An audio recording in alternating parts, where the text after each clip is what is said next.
యువతకు చదువుకున్న వారికి కేంద్రంలో పదవులు ఇచ్చాం, మంత్రులు చేసుకున్నాం. రాష్ట్రంలో కొత్తగా వచ్చిన వారు చాలామంది మంత్రులయ్యారు. చదువుకున్న వాళ్ళందరికీ మంత్రి పదవులు ఇచ్చి ప్రోత్సహించాం. ఈరోజు రామ్మోహన్ నాయుడు గారు, బైరెడ్డి శబరి, రాజేషి లాంటి వాళ్ళ జాతీయ ప్రధాన కార్యదర్శిగా మనం నియామకం చేసుకున్నాం.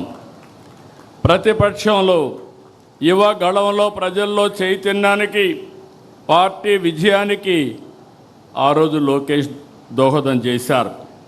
పార్టీ నిర్మాణం, ట్రైనింగ్ క్లాసులు సహా ప్రతి అంశంలో లోకేష్ చాలా కృషి చేశారు, నేను చూశాను. టెక్నాలజీ అడాప్షన్ మొదలుకొని కార్యకర్తలకు సంక్షేమం, 5 లక్షల రూపాయలు యాక్సిడెంట్ ఇన్సూరెన్స్ ఇచ్చిన ఏకైక పార్టీ, సమర్థవంతంగా నిర్వహించే పార్టీ తెలుగుదేశం పార్టీ. ఇటీవల గవర్నమెంట్లో చైర్మన్ ఇన్వెస్ట్మెంట్ ప్రమోషన్ కోసం అపాయింట్ చేస్తే ఏదైతే చెప్పామో 20 లక్షల ఉద్యోగాలు హామీని నెరవేర్చేందుకు అనునిత్యం పనిచేస్తున్నారు. చాలా వరకు ముందుకు పోయారు. నిన్నే ఆర్సెలర్ మిత్తల్, ఎస్టర్డే గూగుల్, ఇలాంటి ప్రతిష్టాత్మకమైన కంపెనీలు, వరల్డ్ బెస్ట్ కంపెనీస్ అన్నీ ఆంధ్రప్రదేశ్కి వచ్చాయంటే అది లోకేష్ చూపించిన చొరవ అని చెప్పి కూడా నేను మీకు తెలియజేస్తున్నా. అందుకే ఈరోజు అదనంగా వర్కింగ్ ప్రెసిడెంట్ బాధ్యతలు అప్పచెప్పాం. కానీ బాధ్యతలు అప్పచెప్పినప్పుడు నేను ఒకటే చెప్తున్నా మీ అందరికీ, నేను బ్లైండ్గా ఎవరికి బాధ్యతలు అప్పచెప్పను. నా కమిట్మెంట్ ఈ రాష్ట్రం. 48 సంవత్సరాలుగా రాజకీయాల్లో ఉన్నాం. అలాంటి నా కమిట్మెంటు ఈ రాష్ట్రం యొక్క ప్రయోజనాలను శాశ్వతంగా ఎవరు కాపాడతారో వారికి నేను ప్రోత్సహిస్తా, అండగా ఉంటా.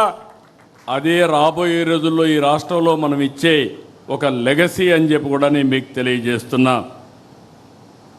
ఈరోజు ప్రతిపక్షంలో పోరాటాలు చేస్తే జనం హర్షిస్తారు. కానీ అధికారంలో పదవి అంటే అటు ప్రజల్ని ఇటు పార్టీని మెప్పించాలి, ఒప్పించాలి, మార్పు చేసి చూపించాలి. మీ పనితీరుపై నమ్మకంతో పార్టీ ఇచ్చిన పదవికి న్యాయం చేయండి. అందరితో సమన్వయం చేసుకోండి. నిర్ణయాలు తీసుకుని పార్టీని ఎక్కడికక్కడ ముందుకు నడిపించడంలో అందరూ కూడా ముందుకు పోవాల్సిన అవసరం ఉంది. ప్రతి పోలింగ్ బూత్లోనూ మనం బలపడాలి. కొత్తగా తీసుకొచ్చిన క్లస్టర్ యూనిట్ బూత్ని మనం బలోపేతం చేయాలి. ఓట్ల శాతం పెరగాలి. మీరందరూ బ్రహ్మాండంగా పనిచేస్తున్నారంటే 2024లో వచ్చిన ఎన్నికల్లో వచ్చిన ఓట్ల కంటే ఎక్కువ సాధించగలిగితే అప్పుడే మీరు సమర్థవంతంగా పనిచేసినట్టు. ఇది మీ అందరికీ గీటు రాయి. ఇది ఒక ప్రతిష్టని మరొకసారి మీ అందరికీ విజ్ఞప్తి చేస్తున్నా. సవాళ్ళు ఎన్నో ఉంటాయి. 24 ఎన్నికల ముందు పరిస్థితులు, ఎన్నికల ఫలితాలు అన్నీ మీకు తెలుసు. కార్యకర్తలు, నాయకులు ఎన్నో పోరాటాలు చేశారు, ఎన్నో త్యాగాలు చేశారు, ఎన్నో ఇబ్బందులు పడ్డారు. నాకు ప్రతి ఘటన, ప్రతి ఒక్కరి పోరాటం, ఆ రోజుల్లో మిమ్మల్ని కాపాడడానికి నేను పడిన తపన నాకు అనునిత్యం నా మైండ్లో ఉందని చెప్పి కూడా నేను మీకు తెలియజేస్తున్నా. రాష్ట్ర చరిత్రలోనే విజయం మన బాధ్యతను పెంచింది.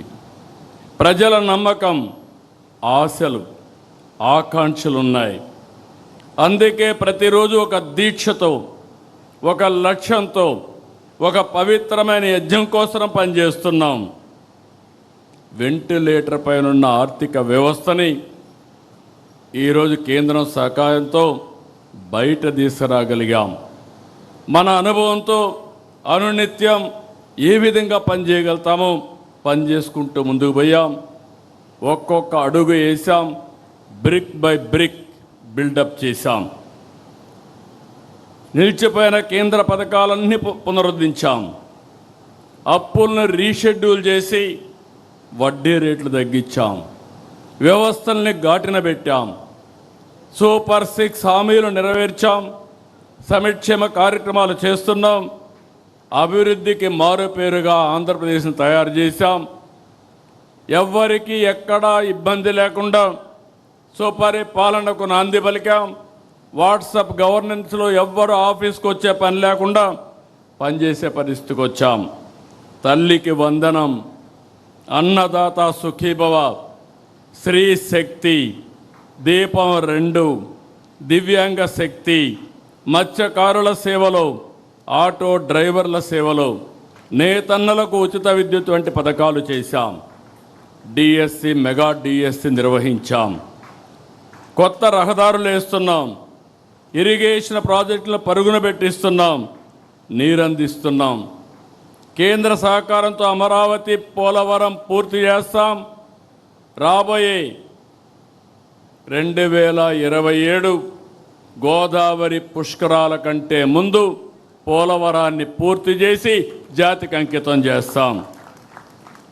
అమరావతి కూడా రాబోయే 3 సంవత్సరాల్లో చేపట్టిన పనులన్నీ పూర్తి చేసి ముందుకు తీసుకుపోయే బాధ్యత తీసుకుంటాం. స్టీల్ ప్లాంట్ని మళ్ళీ రివైవ్ చేయగలిగాం. తెలుగువాడి ఆత్మగౌరవాన్ని కాపాడుకోగలిగాం. ఆ రోజు ఎన్నో ఉద్యమాలు జరిగాయి. ఆంధ్రుల హక్కు, విశాఖ హుక్కని ఆందోళన చేశారు, దాన్ని నిలబెట్టగలిగాం. అదే మరిగా ఏదైతే ఈరోజు రైల్వే జోన్ కూడా మనం శాంక్షన్ చేయించుకోగలిగాం. పెట్టుబడుల్లో నెంబర్ 1 స్థానంలో ఉన్నాం. మళ్ళీ ఒక బ్రాండ్, ఒక నమ్మకాన్ని క్రియేట్ చేయగలిగాం.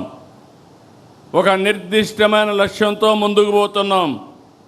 స్వర్ణాంధ్ర 2047 విజన్తో 10 సూత్రాలు పెట్టుకుని వాటిని సాధించడానికి మనం ముందుకు ప్రయాణం చేస్తున్నాం. కేంద్రం నరేంద్ర మోడీ గారి నాయకత్వంలో వికసిత్ భారత్ పెట్టుకుంటే మనం స్వర్ణాంధ్రప్రదేశ్తో ముందుకు పోతున్నాం. ప్రతి ఒక్కరికి ఇది గుర్తుండాలి. 10 సూత్రాలు మీ మైండ్లో ఎప్పుడూ ఉండాలి.